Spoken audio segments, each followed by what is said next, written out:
فاتحہ۔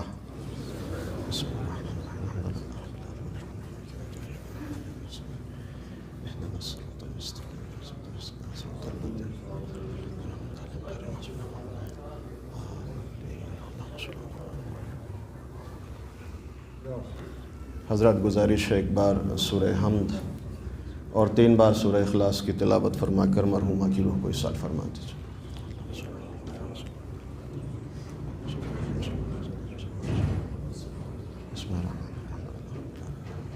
مہتاب بانو بنت سید نواب حسین۔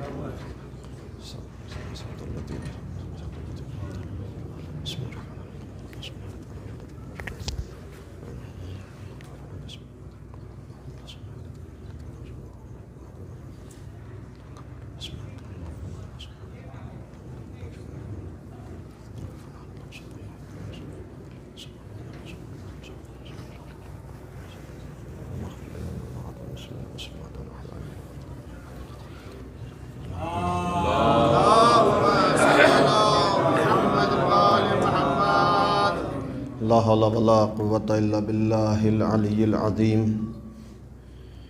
أعوذ بالله من الشيطان اللعين الرجيم۔ بسم الله الرحمن الرحيم۔ الحمد لله الذي هدانا لهذا وما كنا لنهتدي لولا أن هدانا الله۔ لقد جاءت رسل ربنا بالحق مولانا ومولا الثقلين محبوب رب المشرقين جد الحسن والحسین بالقاسم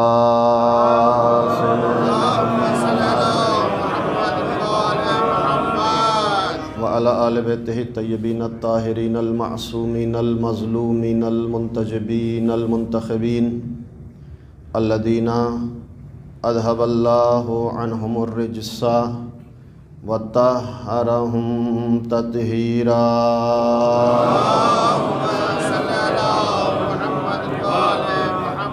ولعنۃ اللہ علی اعدائہم وقتلتہم وغاصبی حقوقہم ومنکری فضائلہم المنحرفین عنہم والشاکین فیہم من الآن الی قیام یوم الدین۔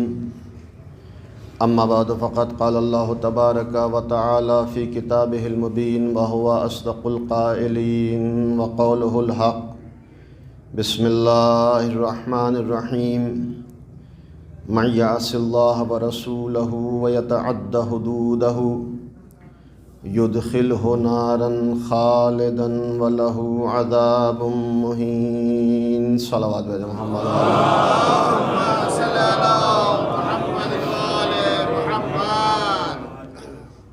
خالق کائنات قرآن کریم میں انتہائی سخت اور تند لہجے میں گناہ کرنے والوں کی مذمت کر رہا ہے۔ ارشاد ہوتا ہے من یعص اللہ ورسولہ ویتعد حدودہ، جو اللہ کی نافرمانی کرے،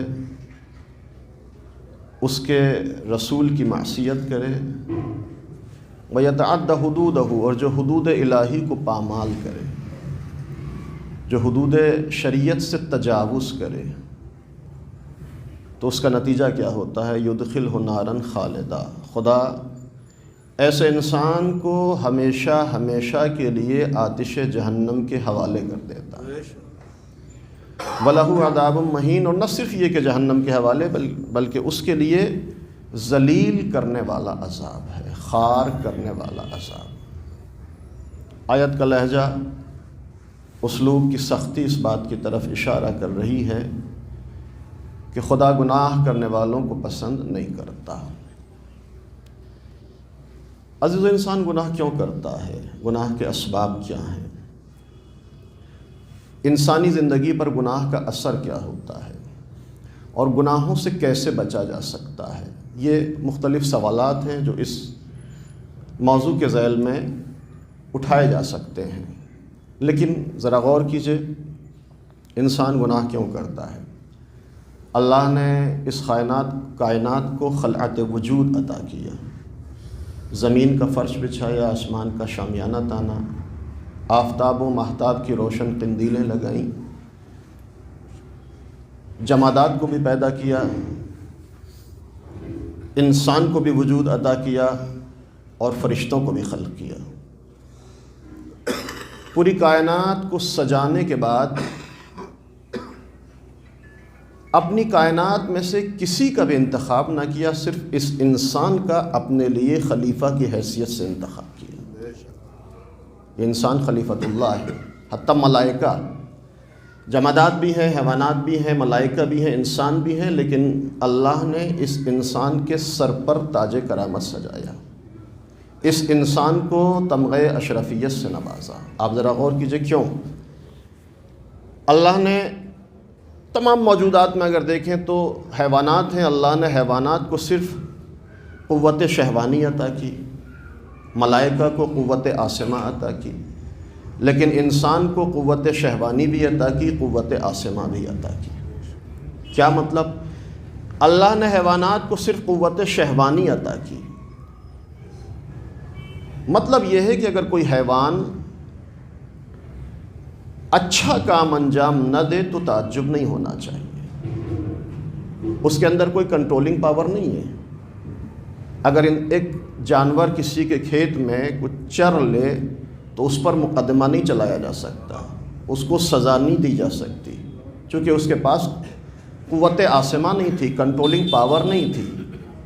اس کے مقابلے میں اللہ نے ملائکہ کو صرف قوت عاصمہ عطا کی، یعنی وہاں صرف عصمت ہے، شہوت نہیں ہے، وہاں صرف کنٹرولنگ پاور ہے۔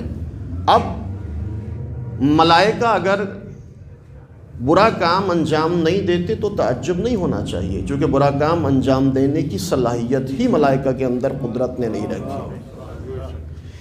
جانور اچھا کام انجام نہ دے تو تعجب نہیں ہونا چاہیے، فرشتے برا کام انجام نہ دیں تو تعجب نہیں ہونا چاہیے، اس لیے کہ وہاں قوت شہوانی ہے، یہاں قوت عاصمہ ہے۔ لیکن جب اللہ نے انسان کو خلعت وجود عطا کیا تو قوت شہوانی بھی اسے عطا کی، قوت عاصمہ بھی اسے عطا کی۔ اب اگر یہ انسان برا کام انجام دے تو تعجب ہونا چاہیے، اچھا کام انجام نہ دے تو تعجب ہونا چاہیے۔ ایک صلوات بھیجے محمد و آل محمد۔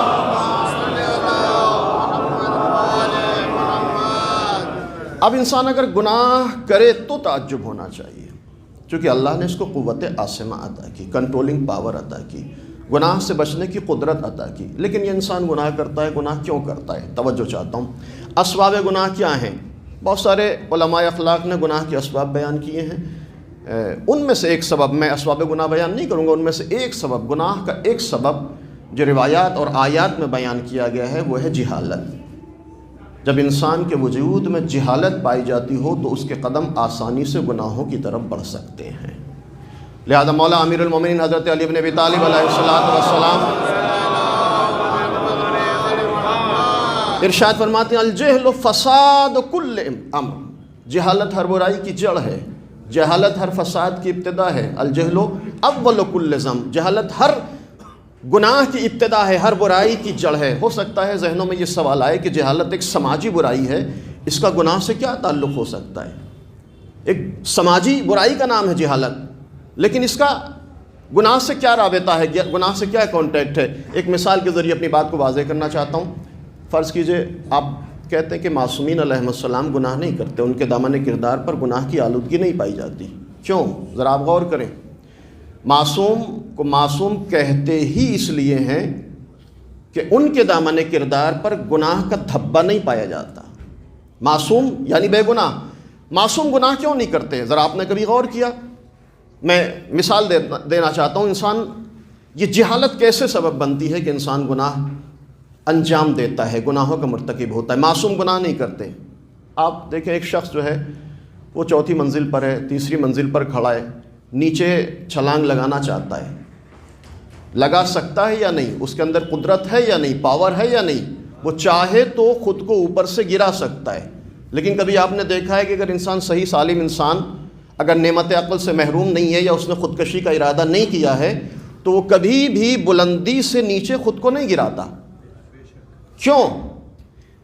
ذرا غور کیجئے گا، کیوں نہیں گراتا؟ ایک اور مثال یہاں علماء اخلاق دیتے ہیں کہ انسان پیاسا ہے، فرض کیجئے بہت زیادہ تشنگی ہے، ایک صلوات بھیجے محمد وعلی محمد۔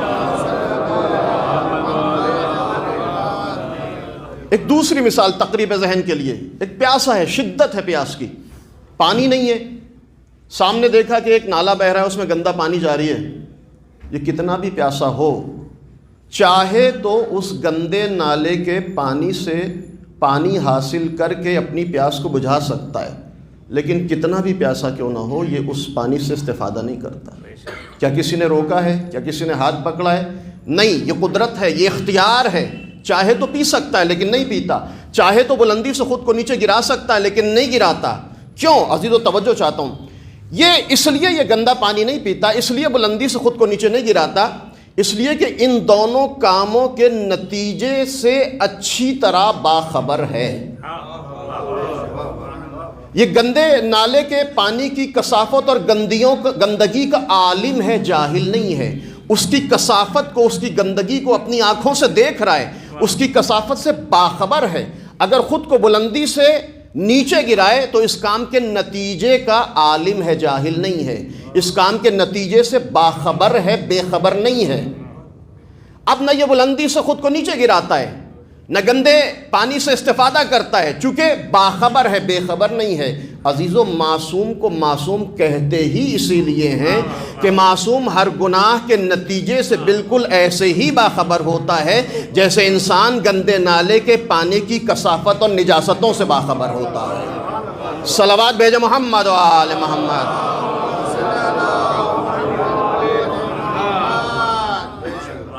لہذا جیسے جیسے علم آتا چلا جائے گا، سماج میں جیسے جیسے علم آتا چلا جائے گا، جہالت ختم ہوتی چلی جائے گی، معاشرہ گناہوں سے پاک ہوتا چلا جائے گا۔ الجہل فساد کل امر، قرآن نے بھی اس مسئلے کی طرف اشارہ کیا ہے، لیکن اسباب گناہ میرا موضوع نہیں ہے، تھوڑا سا آگے بڑھنا ہے۔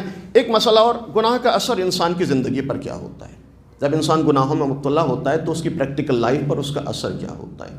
یہاں بھی بہت سارے آثار بیان کیے گئے ہیں، لیکن ان میں سے انتہائی ایک اہم اثر، جب انسان گناہوں میں مبتلا ہوتا ہے تو عبادت پروردگار میں اسے لطف نہیں آتا، بندگی میں لذت حاصل نہیں ہوتی، انسان ذکر الہی سے فرار اختیار کرتا ہے، عبادت پروردگار سے دامن تہی کرتا ہے۔ قرآن ارشاد فرماتا ہے، خالق کائنات قرآن میں ارشاد فرماتا ہے، وَإِذَا ذُكِرَ اللَّهُ وَحْدَهُ لَاشْمَئَزَّتْ قُلُوبُ الَّذِينَ لَا يُؤْمِنُونَ بِالْآخِرَةِ۔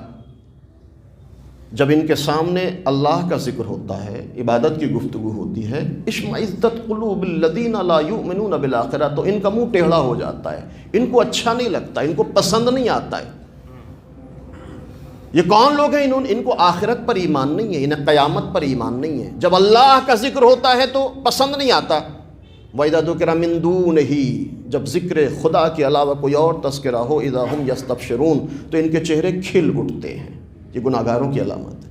جب ذکر خدا ہو، جب بندگی کی گفتگو ہو، جب اطاعت اور ریاضت اور عبادتوں کا تذکرہ ہو تو اچھا نہیں لگتا۔ قرآن کی تلاوت تھوڑی سی طولانی ہو جائے تو پہلو بدلنا شروع کر دیتے ہیں۔ نماز مستحبات اگر مولانا نے پڑھنا شروع کر دی تو مسجد میں رکنا بھاری ہو جاتا۔ یہی انسان جب سیاست پر گفتگو ہو، اسپورٹس اور کرکٹ کی بات ہو، سماجیات کے بکھیڑے ہوں، تو رات دن بھر بیٹھ کر یہ آرام سے بیٹھتا اور گفتگو میں شریک ہوتا ہے، لیکن جیسے ہی ذکر الہی وَإِذَا ذُكِرَ اللَّهُ وَحْدَهُ، جب ذکر خدا ہوتا ہے تو ان کے چہرے بگڑنے شروع ہو جاتے ہیں۔ کیوں؟ ان کو آخرت پر ایمان نہیں ہے، کیوں؟ ان کے دامن کردار گناہوں سے آلودہ ہو چکے ہیں، لہذا اب انہیں ذکر الہی میں لطف نہیں آتا۔ عبادت اچھا آپ دیکھیں، نماز جیسی عبادت کتنا وقت لگتا ہے، لیکن بہت سارے ہم میں سے بہت سے ایسے ہیں جو نماز نہیں پڑھ پاتے، یا پڑھتے ہیں تو ایک بوجھ سمجھ کر۔ قرآن بھی کہتا ہے فَإِنَّهَا كَبِيرَةٌ إِلَّا عَلَى الْخَاشِعِينَ، یہ نماز سخت اور گراں ہے سوائے ان لوگوں کے لیے جنہوں نے اپنی زندگی میں خشوع اختیار کیا ہو، سوائے ان لوگوں کے لیے جنہوں نے اپنے دامن کردار کو گناہوں کی آلودگیوں سے بچایا ہو۔ لیکن اگر زندگی میں گناہ ہے، انسان خطاؤں کا مرتکب ہو رہا ہے، اللہ اور اس کے رسول کی نافرمانی کرتا ہے، تو یہ نماز اس کے لیے سخت ہو جاتی ہے۔ 24 گھنٹے میں کتنا ٹائم ہے، نماز میں کتنا وقت لگتا ہے، لیکن یہ نماز پڑھنا انسان کے لیے مشکل بنتا جا رہا ہے۔ کیوں؟ اس لیے کہ کہیں نہ کہیں زندگی میں کہیں نہ کہیں گناہ آتے جا رہے ہیں۔ جیسے ہی گناہوں کی کثرت ہوتی ہے، انسان کو نماز میں لطف نہیں آتا، عبادتوں میں مزہ نہیں آتا، ذکر الہی میں لذت نہیں ہوتی۔ جناب موسیٰ کوہ طور پر خدا سے گفتگو کر رہے ہیں، پالنے والے میری قوم گنہگار ہے، بدکار ہے، نبیوں کا قتل کرتی ہے، تیری آیات کی تکذیب کرتی ہے، مجھے بھی جھٹلاتی ہے، میری قوم پر عذاب نازل کر دے۔ آواز قدرت آئی، موسیٰ کیا تم یہ سمجھتے ہو کہ میں نے تمہاری قوم پر اپنا عذاب نازل نہیں کیا؟ پالنے والے مجھے کوئی عذاب نازل نہیں ہوتا نظر آ رہا، اچھے والے ہیں، تجارت کر رہے ہیں، کھا رہے پی رہے ہیں، دولت ہے، پیسہ ہے، سب کچھ ان کے پاس ہے۔ کہ موسیٰ میں نے اپنے سخت ترین عذاب میں ان کو مبتلا کر رکھا ہے۔ پالنے والے کوئی عذاب نظر نہیں آتا، اچھے بھلے ہیں، کچھ نہیں، خوش و خرم ہیں، اچھی زندگی گزار رہے ہیں۔ کہ نہیں موسیٰ میں نے اپنے سخت ترین عذاب میں مبتلا۔ پالنے والے بتا تو صحیح وہ تیرا کون سا عذاب ہے جس کو تو نے میری قوم پر نازل کیا ہوا ہے؟ میری قوم تیرے اس سخت ترین عذاب میں مبتلا ہے، کون سا عذاب ہے؟ کہ موسیٰ میرا سخت ترین عذاب یہ ہے کہ اب تمہاری قوم والوں کو میری عبادت اور میرے ذکر میں لذت نہیں آنے والی۔ ایک صلوات بھیجے محمد وآل محمد۔ اب انہیں میری عبادت میں لطف نہیں آنے والا ہے، اب انہیں نماز میں ان کا دل نہیں لگتا ہے، پڑھنی ہے، واجب ہے، لیکن ایک بوجھ سمجھ کر۔ لیکن جب دامن کردار گناہوں کی آلودگیوں سے پاک ہو جائے تو انسان نہایت اطمینان سے نماز پڑھتا ہے، اس طرح نماز پڑھتا ہے کہ جیسے ایک عاشق اپنے معشوق سے گفتگو کر رہا ہو، ایک عبد اپنے معبود سے بات کر رہا ہو، پیر سے تیر نکال لیا جائے لیکن پتہ بھی نہ چلے۔ ایک صلوات بھیجے محمد وآل محمد۔ تو یہ گناہ کا اثر ہے، جب انسان کی زندگی میں گناہ بڑھتا چلا جاتا ہے تو اس کی زندگی پر اس کو عبادت الہی میں لطف نہیں آتا، ذکر پروردگار میں۔ کیوں؟ اس لیے کہ اس کا قیامت پر یقین نہیں، لا یؤمنون بالآخرہ، اس کا قیامت پر یقین نہیں ہے۔ اچھا یہ بھی یاد رکھیے گا عزیزو، گناہوں سے بچنے کے جہاں بہت سارے طریقے علماء اخلاق نے بیان کیے ہیں، یہاں میں تھوڑا سا آپ کا وقت لوں گا۔ گناہوں سے بچنے کے طریقے، ان میں سے ایک انتہائی اہم طریقہ یاد قیامت، ذکر معاد۔ جیسے جیسے انسان قیامت کو یاد کرتا چلا جائے گا گناہوں سے دوری اختیار ہوتی چلی جائے گی۔ یاد قیامت، ذکر معاد۔ دیکھیں ذرا غور کریں، ہماری زندگی میں دنیا کتنی ہے اور آخرت کتنی ہے، دنیا کا کتنا تذکرہ ہے اور آخرت کی کتنی یاد ہے، دنیا میں کتنا مشغول ہیں اور قیامت کو کتنا یاد کرتے ہیں۔ گفتگو دنیا کی نہیں لیکن قیامت کو دیکھیں۔ قیامت اور معاد وہ موضوع ہے کہ جس میں قرآن نے جتنی آیات قیامت کے سلسلے میں نازل کی اتنی توحید کی سلسلے میں بھی نہیں ہے۔ آپ قرآن کا مطالعہ کریں، 30واں پارہ اٹھائیں، ترجمہ کریں، دیکھیں کثرت سے ذکر معاد اور ذکر قیامت۔ کیوں؟ فلسفہ یہ ہے کہ جیسے جیسے انسان قیامت کو یاد کرتا چلا جائے گا، جیسے جیسے اس کی زندگی میں یاد قیامت آتی چلی جائے گی، گناہ سے دوری اختیار کرتا چلا جائے گا۔ میں یہ واقعہ پہلے بھی بیان کر چکا ہوں لیکن موضوع گفتگو میں ہے، جیسے جیسے قیامت کی یاد آئے گی انسان گناہوں سے خود کو بچاتا چلا جائے گا۔ ذکر معاد، ذکر قیامت انتہائی اہم مرحلہ۔ ایک یہودی کی مدینے میں ایک انگوٹھی گم ہو گئی، ایک مسلمان کو ملی، اس نے تلاش کرنا شروع کیا کہ کس کی انگوٹھی ہے؟ یاد قیامت۔ ذکر معاد انسان کو کیسے گناہوں سے بچاتا ہے۔ انگوٹھی یہودی کی گم ہوتی ہے، مسلمان کو ملی، مسلمان نے تلاش کرنا شروع کیا کہ اس کا مالک کون ہے۔ کئی دن تک یہ مسلمان انگوٹھی ہاتھ میں لیے تلاش کرتا رہا۔ 2-3 دن کے بعد کسی نے بتایا کہ فلاں محلے میں ایک یہودی ہے، سنا ہے کہ اس کی انگوٹھی گم ہو گئی ہے، جاؤ اور جا کر یہ انگوٹھی اس کے حوالے کر دو۔ یہ مسلمان اس انگوٹھی کے مالک کو تلاش کرتے ہوئے اس محلے میں پہنچا، دق الباب کیا۔ یہودی اپنے گھر سے نکلا، یہ مسلمان سوال کرتا، میں نے سنا ہے تمہاری کوئی چیز گم ہو گئی ہے۔ کہا میری انگوٹھی گم ہو گئی ہے۔ کہا نشانی بتاؤ، علامت بتاؤ۔ اس نے نشانی اور علامت بتائی۔ اس مسلمان نے اپنے جبے کی جیب سے انگوٹھی نکالی اور اس یہودی کے حوالے کر دی۔ یہودی نے اپنی انگوٹھی اپنے ہاتھ میں لی، لینے کے بعد کہتا ہے کہ تم نے میری امانت مجھے تو دی لیکن میرے 2-3 سوال ہیں، میرے سوالات کے جواب دے دو۔ توجہ کیجیے گا عزیزو، ذکر قیامت انسان کو کیسے گناہوں سے بچاتا ہے۔ کہ تم نے میری انگوٹھی میرے حوالے کی لیکن میرے 2-3 سوال کا کیا بات ہے؟ کون سے سوال ہیں؟ کہ یہ بتاؤ تمہیں معلوم ہے کہ اس انگوٹھی کی قیمت کیا ہے؟ یہودی مسلمان سے سوال کرتا ہے۔ تمہیں پتہ ہے کہ اس انگوٹھی کی قیمت کیا ہے؟ مسلمان کہتا ہاں مجھے معلوم ہے اس انگوٹھی کی کیا قیمت ہے، اس لیے کہ جب میں اس کے مالک کو تلاش کر رہا تھا تو بازار سے گزر ہوا، جوہری سے ملاقات ہوئی، میں نے جوہری کو یہ انگوٹھی دکھائی تھی، جوہری نے مجھے بتا دیا تھا کہ یہ انگوٹھی بہت زیادہ قیمتی ہے، بیش بہا انگوٹھی ہے، بہت زیادہ قیمتی ہے، مجھے اس کی قیمت معلوم ہے۔ کچا قیمت معلوم ہے تو یہ بتاؤ گھر کے حالات کیسے ہیں؟ یہودی مسلمان سے دوسرا سوال کر رہا ہے۔ انگوٹھی کی قیمت معلوم، علیکم السلام، انگوٹھی کی قیمت معلوم ہے؟ کہاں معلوم ہے؟ کہ بتاؤ گھر کے حالات کیسے ہیں؟ مسلمان کہتا ہے گھر کے حالات اچھے نہیں ہیں، کئی دن سے فاقہ ہے، چھوٹے چھوٹے بچے ہیں، غریب ہوں، مفلوق الحال ہوں، مقروض ہوں، گھر کے حالات بالکل اچھے نہیں ہیں، کئی دن سے چولہا نہیں جلا ہے۔ اب عزیزوں غور کیجیے گا، انگوٹھی کی قیمت معلوم ہے کہ معلوم ہے، حالات کیسے ہیں کہ اچھے نہیں ہیں۔ تیسرا اور آخری سوال یہودی مسلمان سے کہتا جب یہ بتاؤ تمہیں انگوٹھی کی قیمت بھی معلوم، تمہارے گھر کے حالات بھی اچھے نہیں، پھر کون سی ایسی چیز تھی کہ جس نے تمہیں مجبور کیا کہ میری انگوٹھی مجھ تک واپس پلٹاؤ؟ وہ کون سی ایسی چیز تھی جس کی بنا پر مجبور ہوئے کہ انگوٹھی مجھ تک واپس پلٹائی جائے؟ ایک مرتبہ یہودی سے مسلمان مسکرا کر کہتا ہے کہ دیکھو میں مسلمان ہوں اور ہم مسلمان قیامت پر عقیدہ رکھتے ہیں۔ میں مسلمان ہوں، ہر مسلمانوں کا قیامت پر عقیدہ ہوتا ہے، ہمیں عقیدہ ہے، ہمارا عقیدہ ہے کہ ایک دن روز معاد ہے، روز قیامت ہے، سوال ہوگا، جواب ہوگا، اچھے کاموں کی جزا دی جائے گی، برے کاموں پر سزا دی جائے گی۔ روز قیامت سب سے سوال و جواب ہوگا، سارے نبی اپنی امت کے ساتھ روز محشر خدا کے سامنے کھڑے ہوں گے، ہمارے آخری نبی محمد بھی اپنی امت کے ساتھ ہوں گے۔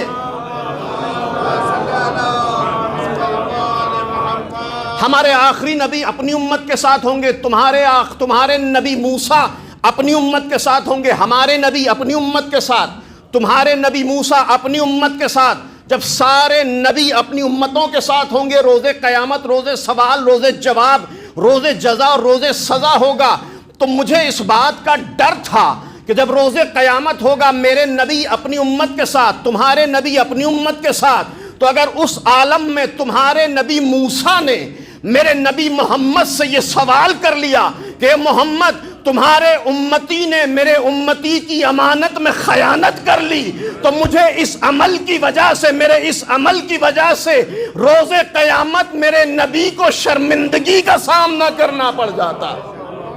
صلوات بر محمد و آل محمد۔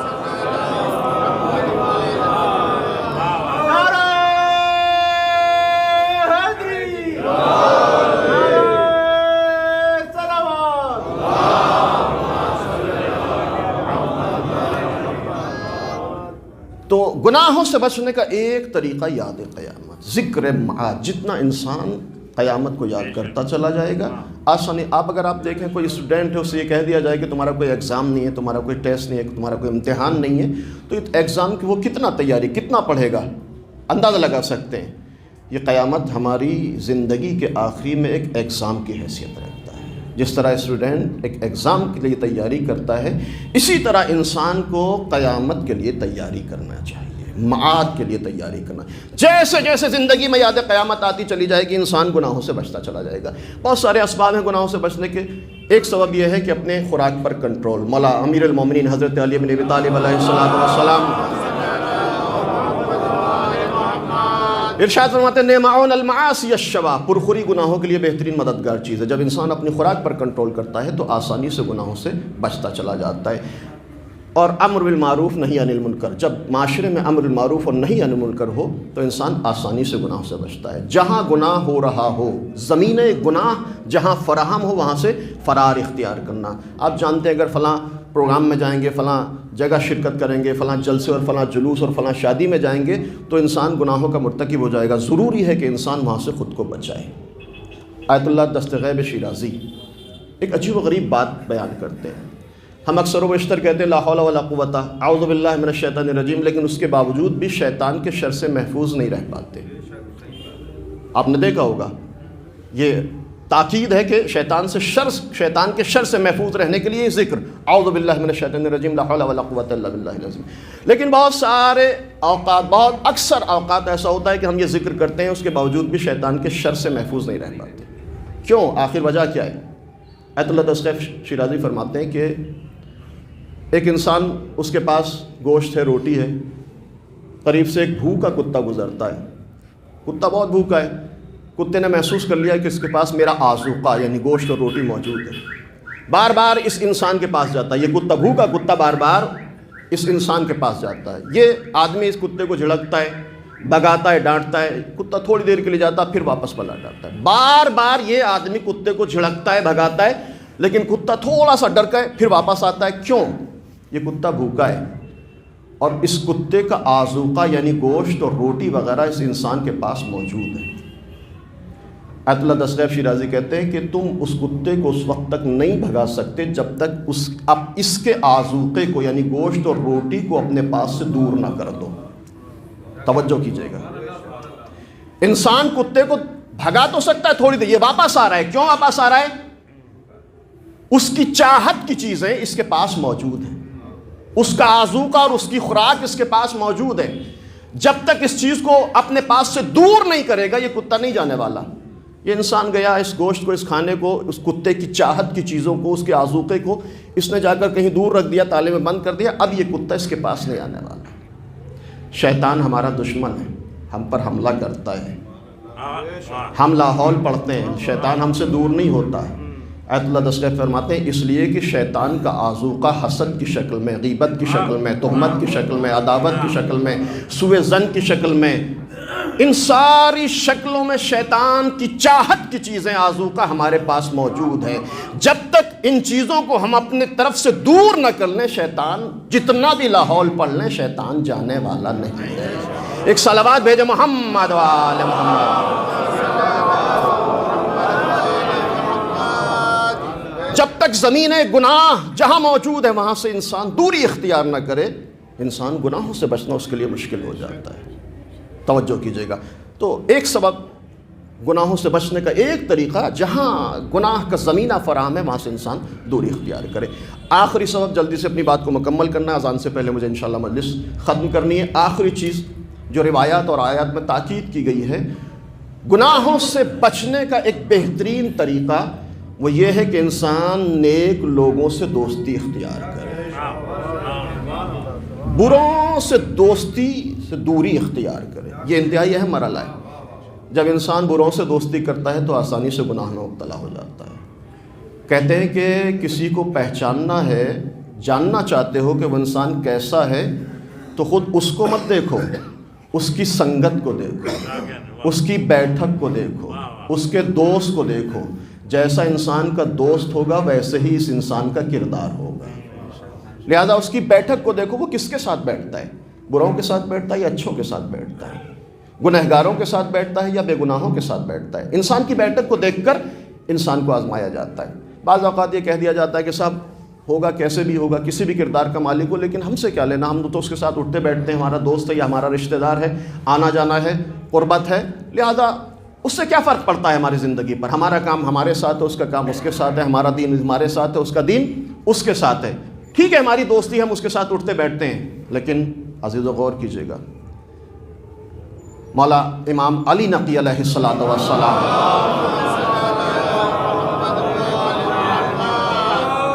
اپنے شاگرد ابو ہاشم جعفری کو بلاتے ہیں، بلانے کے بعد ڈانٹتے ہیں، کہتے ہیں ابو ہاشم جعفری میں نے سنا ہے کہ تم عبد الرحمن ابن یعقوب کے ساتھ اٹھتے بیٹھتے ہو۔ ہاں مولا بیٹھتا ہوں، اٹھتا بیٹھتا ہوں، میری دوستی ہے۔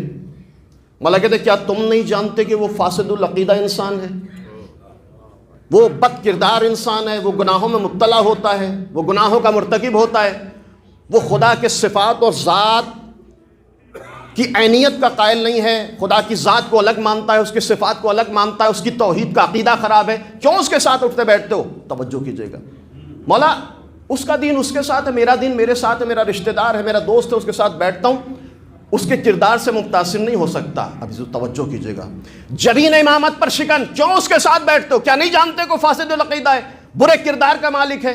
مولا ہے، میرا رشتہ دار ہے، کیا کروں، اٹھنا پڑے گا، بیٹھنا پڑے گا۔ ایک مرتبہ مولا کہتے ہیں، ڈانٹ کر کہتے ہیں کہ ابو ہاشم جعفری دیکھو یہ بزم عصمت ہے، یہ بزم عصمت ہے، یہاں دوغلا پن نہیں چلنے والا، یہاں منافقت سے تم کام نہیں لے سکتے، یا اس کا ساتھ چھوڑو ہمارے ساتھ رہو، یا ہمارے ساتھ رہو اس کا ساتھ چھوڑو۔ صلوات بھیجے محمد و آل محمد۔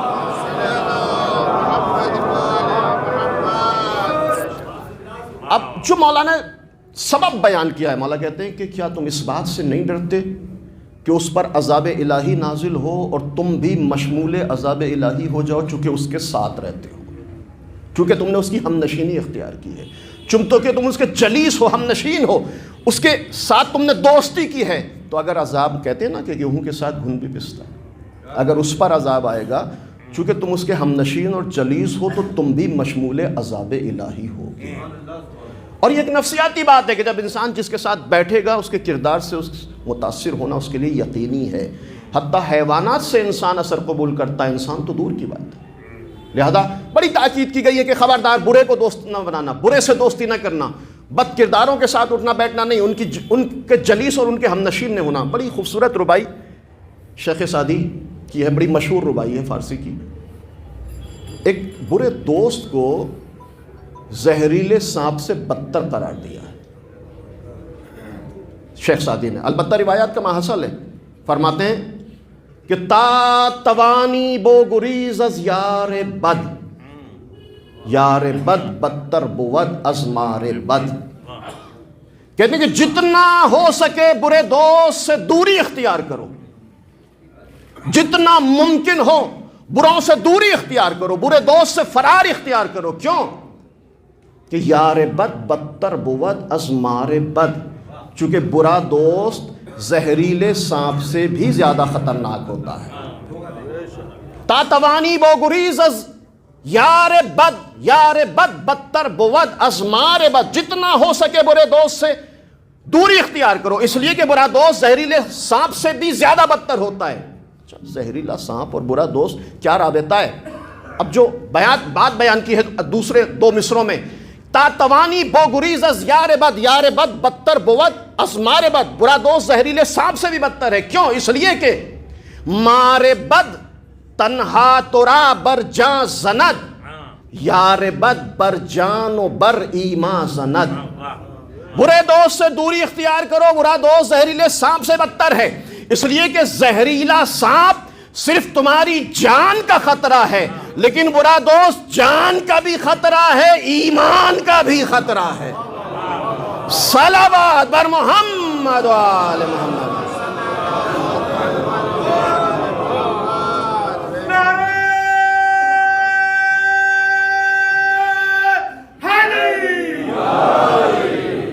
ایک صلوات بھیجے عظمت محمد و آل محمد۔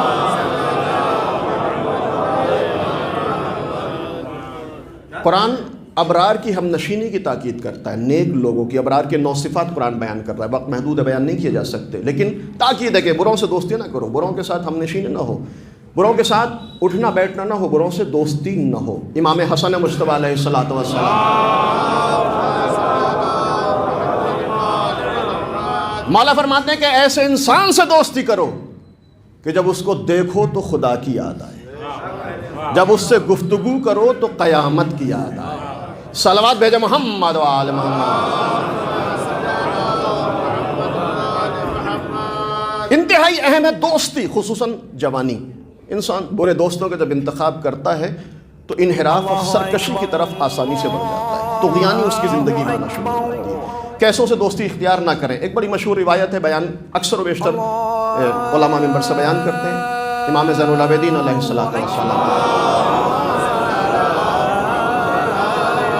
کس سے دوستی کریں، کس سے دوستی نہ کریں۔ برا دوست انسان کو گناہوں میں مبتلا کرتا ہے۔ انسان گناہوں سے بچنا چاہتا ہے تو اپنی صحبت، اپنی دوستی، اپنی بیٹھک، اپنی ہمنشینی کو بہتر کرے۔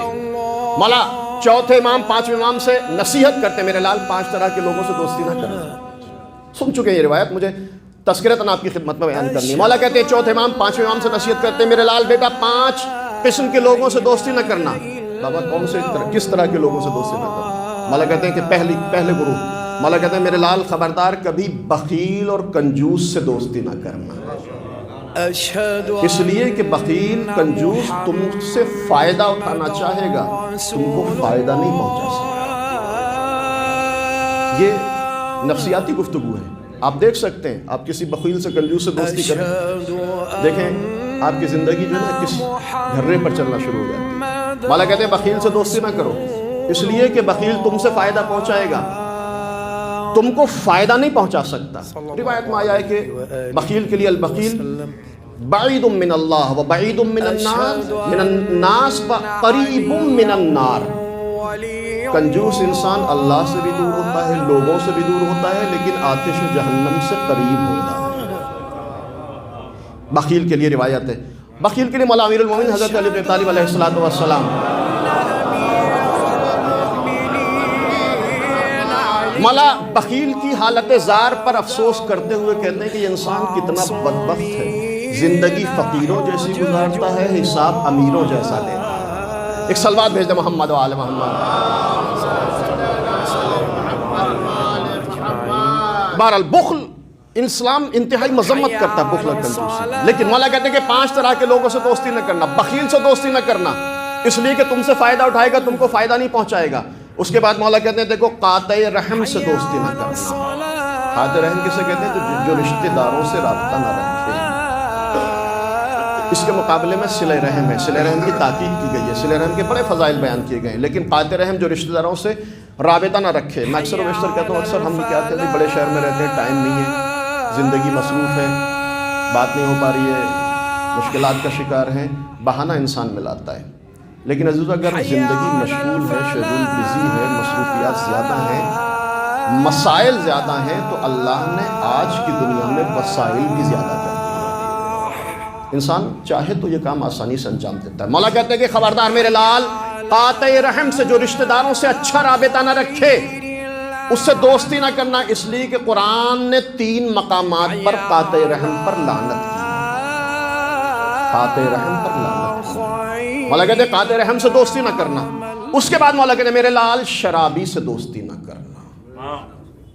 شرابی سے دوستی نہ کرنا، جو نشہ کرتا ہے اس سے دوستی نہ کرنا، اس لیے کہ صحبت کا اثر انسان پر ضرور ہے۔ ہم نشینی اور ساتھ میں رہنے کا انسان پر ضرور اثر پڑتا ہے۔ آپ یہ کہ نہیں ٹھیک ہے دوستی ہے، وہ شراب پیتا ہے، ہم تو شراب نہیں پیتے، آج شراب نہیں پیتے، وہ پہلے آپ کو شراب نہیں پلائے گا، پہلے گٹکا کھلائے گا، پان پراگ کھلائے گا، بیڑی پلائے گا، سگریٹ پلائے گا، پھر آہستہ آہستہ آپ کے قدم میں خانے تک لے جائے۔ لہذا مولا کہتے ہیں خبردار شرابی سے دوستی نہ کرنا، خبردار شرابی سے دوستی نہ کرنا، کنجوس سے دوستی نہ کرنا، بخیل سے دوستی نہ کرنا، قاطع رحم سے دوستی نہ کرنا، شرابی سے دوستی نہ کرنا۔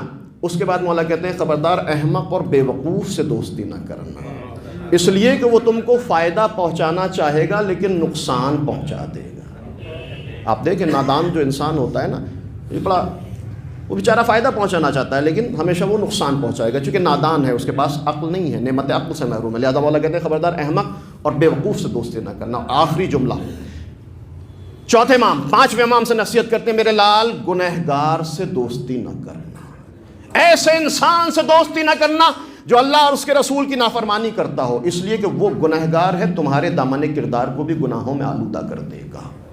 لہذا گنہگار سے دوستی نہ کرنا، وہ گنہگار ہے تمہیں بھی گنہگار بنا دے گا، وہ معصیت کار ہے تمہیں بھی نافرمانی میں مبتلا کر دے گا، لہذا گنہگار سے دوستی نہ کرنا۔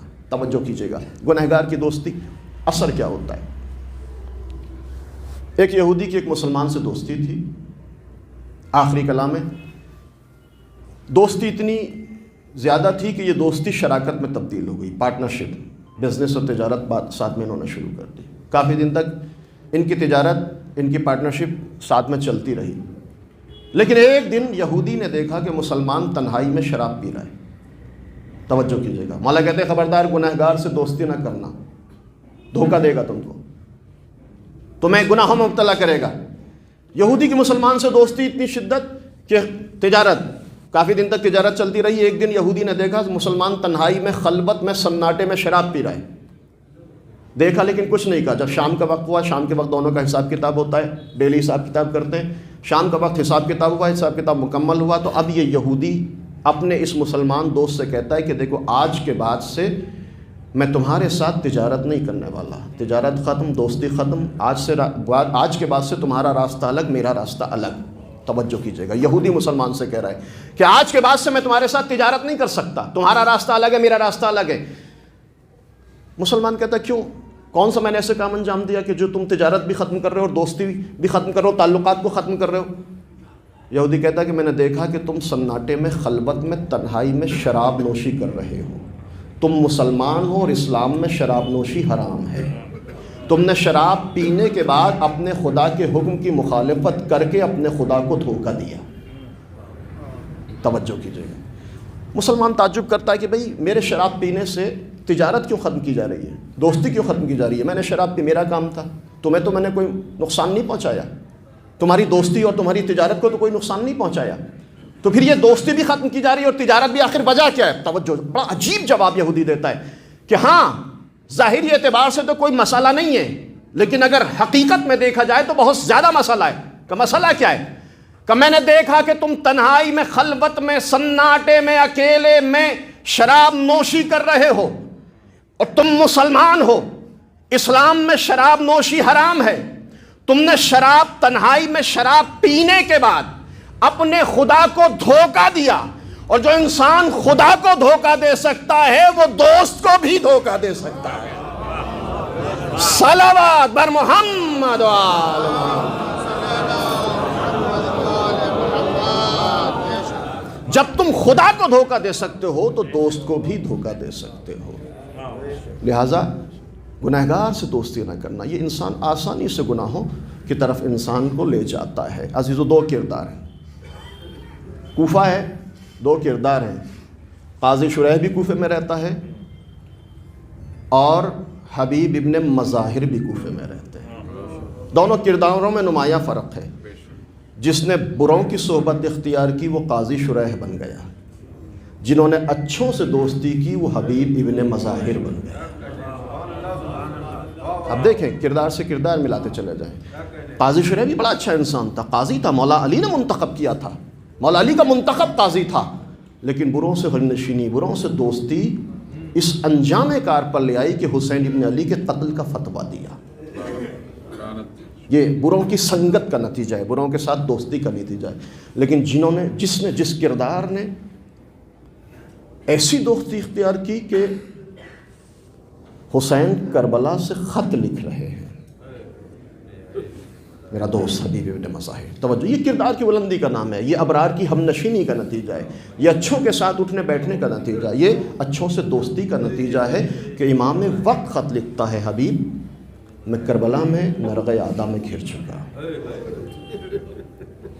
اور آپ جانتے ہیں، علماء مقاتل بیان کرتے ہیں کہ جب حبیب خط لکھ رہے تھے تو زینب نے فضہ کے ذریعے پیغام بھیجا تھا، بھیا خط لکھ رہے ہو تو میری طرف سے ایک جملہ لکھ دو، حبیب آنے میں دیر نہ کرنا، اس لیے کہ تم نے اگر آنے میں تاخیر کی تو ایسا نہ ہو کہ نبی کا گلستہ خزاں کی نظر ہو جائے، فاطمہ کا لال قتل کر دیا جائے۔ اجرکم اللہ، آپ رونے کے لیے آمادہ ہو گئے۔ ایک مرحومہ کے اصالِ ثواب کی مجلس چولم ہے، اتنے لوگ پرسہ دینے کے لیے، تسلیت دینے کے لیے مرحومہ کے پسماندگان کو یہاں جمع ہوئے۔ جب انتقال ہوا تب بھی عزیز و اقربا جمع ہوئے تھے۔ دہلی بھلے ہی وطن نہ ہو پسماندگان کا، مرحومہ کا، لیکن سب جانتے ہیں کہ عزیز اقربا، دوست، آشنا سب جمع ہوئے، بڑی شان سے جنازہ اٹھایا۔ پردیس میں بھی احساس غربت نہیں ہونے دیا ہے، احساس پردیسی نہیں ہونے دیا ہے۔ قبرستان میں جنازہ گیا، عزیزوں نے کاندھا دیا، قبر کے حوالے کیا، غسل و کفن دیا گیا، لیکن سلام ہو اس مظلوم کی مظلومیت پر جس کا جنازہ 3 دن تک بے گور و کفن پڑا۔ چوتھے امام زین العابدین مدینے کے بازار سے گزر رہے ہیں، چند جملے مصائب کے زحمت تمام کر رہا ہوں، مدینے کے بازار سے امام گزر رہے ہیں، دیکھا کہ ایک شخص آواز دے رہا ہے، انا الغریب فرحمونی، میں پردیسی ہوں، مجھ پر رحم کرو۔ روایت کہتی ہے کہ امام نے اس پردیسی کو قریب بلایا، اس غریب کو قریب بلایا، مدد کی، مدد کرنے کے بعد امام نے اس سے سوال کیا، میرے بھائی یہ بتا کہ تو مسلمان ہے نا؟ کہ ہاں آقا میں مسلمان ہوں۔ کہ ایک سوال کا جواب دے دے، تھوڑا سا سخت سوال ہے لیکن جواب دے۔ مولا کیا پوچھنا چاہتے ہیں؟ کہ اتنا بتا، اگر تجھے اس مدینے میں، مسلمانوں کے شہر میں موت آ جائے اور مدینے کے لوگ تجھے غسل نہ دیں، کفن نہ دیں، تجھے قبر میں نہ لٹائیں تو تجھے کیسا محسوس ہوگا؟ ایک مرتبہ یہ مسافر تڑپ جاتا ہے، پردیسی تڑپ جاتا ہے، فرزند رسول یہ کیسی باتیں کر رہے ہیں؟ میں مسلمان ہوں، یہ مدینہ مسلمانوں کا شہر ہے، اگر میں اس شہر میں مرا تو مسلمانوں کی غیرت یہ گوارا نہیں کر سکتی کہ کسی پردیسی مسلمان کا جنازہ بے گور پڑا رہے۔ اچانک امام نے کربلا کا رخ کیا، بابا ایک مسافر کو یہ برداشت نہیں کہ اس کا جنازہ بے گور رہے۔ وَآسَفَ عَلَيْكَ يَا أَبَتَا تَبْقَى عَلَيْكَ ثَلَاثَةُ أَيَّامٍ بِلَا كَفَنٍ وَبِلَا دَفْنٍ۔ بابا پردیسی کو برداشت نہیں جنازہ بے گور پڑا رہے۔ بابا آپ کی مظلومیت پہ میرا سلام، آپ کا جنازہ زمین کربلا 3 دن تک بے گور پڑا رہا۔ اجرکم اللہ، اجرکم اللہ زادارو۔ چند جملے مصائب کے زحمت تمام کر رہا ہوں فاطمہ کی کنیز کی مجلس سے۔ آپ ابھی ایام فاطمیہ میں آپ نے بڑے مصائب سنے ہیں شہزادی کے۔ مرحومہ کا انتقال ہوا، بڑی شان سے جنازہ اٹھا، غسل و کفن دیا گیا، مومنین جمع ہوئے۔ یقیناً مرحومہ نے وصیتیں بھی کی جس پر ورثاء اور پسماندگان نے عمل بھی کیا ہوگا۔ عزادارو، فاطمہ نے بھی علی کو وصیت کی تھی۔ ہماری وصیتیں کیا ہوتی ہیں، لیکن غریب مظلومہ فاطمہ کی وصیتیں۔ علی کو قریب بلایا، علی سرانے پر بیٹھے، فاطمہ وصیت کر رہی ہیں، یا علی میری قبر کو تنہا نہ چھوڑنا، یا علی میرے بچوں کا خیال رکھنا، یا علی میری قبر پر آ کر قرآن کی تلاوت کرنا، یا علی آپ جانتے ہیں مجھے تلاوت قرآن بہت زیادہ پسند ہے، ہمیشہ میری قبر پر آ کر تلاوت قرآن کرنا۔ فاطمہ وصیتیں کر رہی ہیں، علی کے چہرے سے آنسو جاری ہیں، علی کی آنکھوں سے آنسو جاری ہیں۔ علی کا آنسو علی کی رخسار پر پہنچا، فاطمہ نے اپنا نحیف سا ہاتھ اٹھایا، اپنے ہاتھوں سے علی کے رخسار سے آنسوؤں کو پہنچنا شروع کر دیا۔ علی نے سوال کیا، دختر رسول میرے آنسو کیوں پہنچ رہی ہیں؟ ایک مرتبہ فاطمہ نے تڑپ کر کہا، یا علی میں نے اپنے بابا سے سنا ہے کہ مظلوم کے آنسوؤں کو پہنچنے میں بڑا ثواب ہے، یا علی خدا کی قسم میں نے آپ سے بڑا کوئی مظلوم نہیں دیکھا۔ اجرکم اللہ، اجرکم اللہ۔ علی آنسو بہا رہے ہیں، فاطمہ وصیتیں کر رہی ہیں۔ وصیت اس مرحلے پر پہنچی کہ فاطمہ نے تڑپ کر آواز دی، یا علی غسلنی فی اللیل، کفنی فی اللیل، دفنی فی اللیل۔ یا علی مجھے رات میں غسل دینا، یا علی مجھے رات میں کفن پہنانا، یا علی مجھے رات میں دفن کرنا۔ ہائے رسول کی اکلوتی بیٹی رات میں غسل و کفن اور دفن کی وصیت کیوں کر رہی ہے؟ بی بی رات میں غسل و کفن اور دفن کی وصیت کیوں کی؟ عزیزو اس کا راز کیا ہے؟ رات میں غسل و کفن کی وصیت کا راز کیا ہے؟ رات میں غسل و دفن کی وصیت کا فلسفہ کیا ہے؟ یہ تو سمجھ میں آتا ہے کہ رات میں دفن کی وصیت کیوں کی؟ بی بی نہیں چاہتی تھی، شہزادی نہیں چاہتی تھی کہ کچھ لوگ شہزادی کے جنازے میں شریک ہوں، لہذا رات میں دفن کی وصیت کا فلسفہ سمجھ میں آ گیا۔ لیکن یہ رات میں غسل و کفن کی وصیت کا فلسفہ کیا ہے؟ عزیزو اس فلسفے کا راز اس وقت کھلا جب فاطمہ اس دنیا سے چلی گئی۔ علی نے غسل دینا شروع کیا، اچانک علی کا ہاتھ فاطمہ کی ٹوٹی ہوئی پسلیوں پر پہنچا، چیخ مار کر روئے سلمان نے سوال کر لیا، مولا کبھی اس طرح روتے نہ دیکھا، طرف کر آواز دی سلمان، فاطمہ دنیا سے چلی گئی۔ علی کو یہ بھی پتا نہ چلا کہ پسلیاں ٹوٹی ہوئی پہلو زخمی۔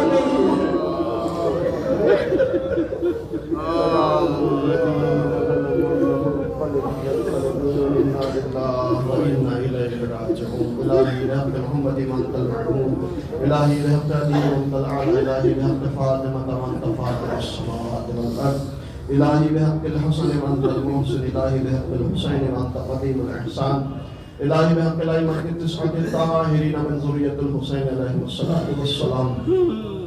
اللہم انی نسألک زیادۃ فی العلم وصحۃ فی الجسم وبرکۃ فی الرزق وطولا فی العمر وتوبۃ قبل الموت وراحۃ عند الموت ونجاۃ من النار ودخولا فی الجنہ وعافیۃ من کل بلاء الدنیا۔ الہی اعمالنا قلیل وحاجاتنا کثیر وانت اعلم بصیر فإنک علی کل شیء قدیر۔ ربنا تقبل منا انک انت السمیع العلیم۔ حضرات مرتبہ سورہ حمد اور 3 مرتبہ سورہ اخلاص کی تلاوت فرما کر